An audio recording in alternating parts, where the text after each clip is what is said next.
নমস্কার বন্ধুরা, কেমন আছো তোমরা সবাই? তোমাদের দিকে স্বাগত একটা নতুন ভিডিওতে। তো প্রথমে একটা জিনিস তোমাদের দিকে দেখিয়ে দিই। এই দেখো, এটা কি বলো তো? স্টেট ব্যাংকের ডেবিট কার্ড। আমার পুরাতন কার্ডটা শেষ হয়ে যাওয়ার পরে এই কার্ডটা আমার বাড়িতে ডেলিভার হয়েছে।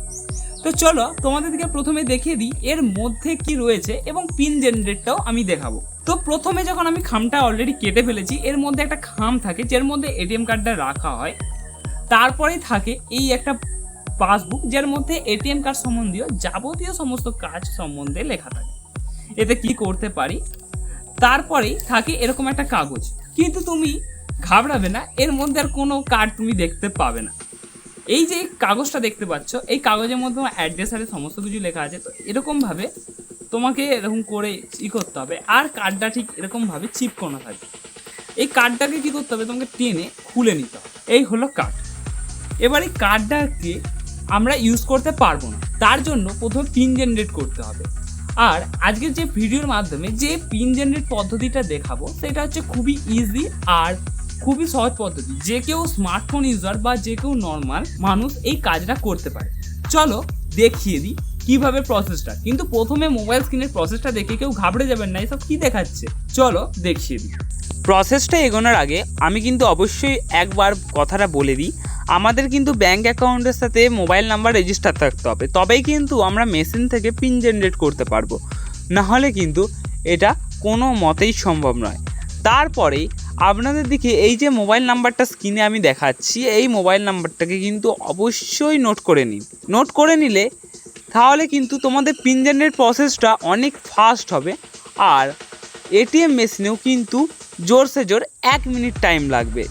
ওকে, তো এর জন্য এই যে নাম্বারটা দেখতে পাচ্ছ, এই নাম্বারে আমরা একটা এসএমএস করব।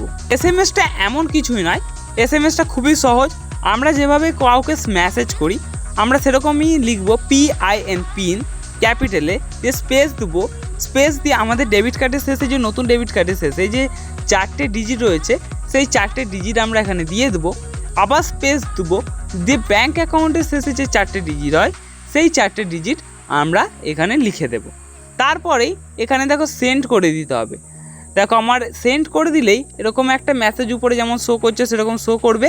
তারপরে দেখো এরকম একটা মেসেজ আসবে, এর মধ্যে দেখো 4টে ডিজিট লেখা আছে। এই 4টে ডিজিট হচ্ছে আমাদের ওয়ান টাইম এটিএম পিন, অর্থাৎ এই পিনটাকে আমরা একবারই ইউজ করতে পারবো।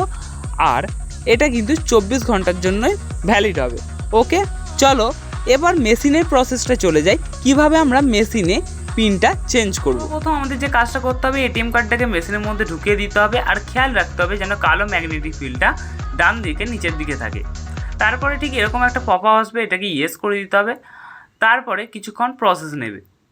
প্রসেসটা কিছুক্ষণ নেওয়ার পরে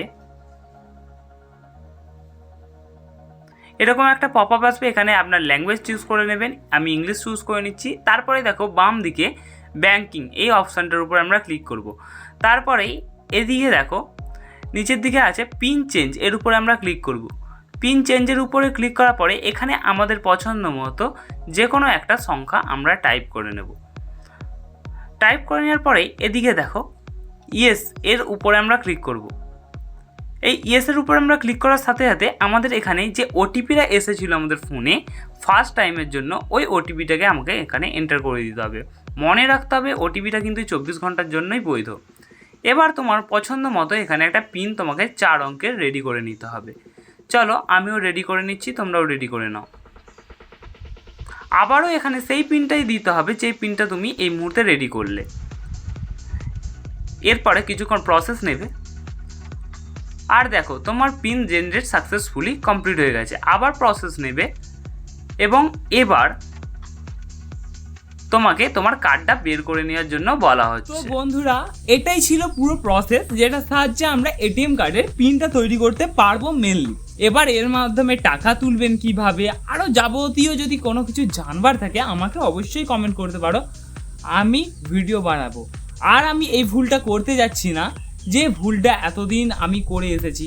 আমি অলরেডি 2 মাস ভিডিও কিন্তু এই চ্যানেলে দিইনি, আমি পুরো বন্ধ করে দিয়েছিলাম আশপাশের মানুষের কিছু বিরক্তিকর কথা শুনে আর আপনাদের সাবস্ক্রাইবার না বাড়ার মতো জিনিস দেখে। কিন্তু এবার আমি ভালোবাসাটা আপনাদের দেখে নিয়েছি, আমি ভিডিও বন্ধ করেছিলাম 90 সাবস্ক্রাইবারে, বাট তোমাদের যে ভালোবাসা, সেই ভালোবাসাতে আমি ভিডিও না দিয়েও এখন আমার 134টা সাবস্ক্রাইবার হয়ে গেছে। আমি জানি এতে বাড়বে, কিন্তু তোমরা আমাকে হারতে দেবে না। তো সেই আশাতে আমি আবারও আজকে একটা নতুন ভিডিও আপলোড করলাম। চলো, চলতেই থাকবে নতুন জিনিসগুলো।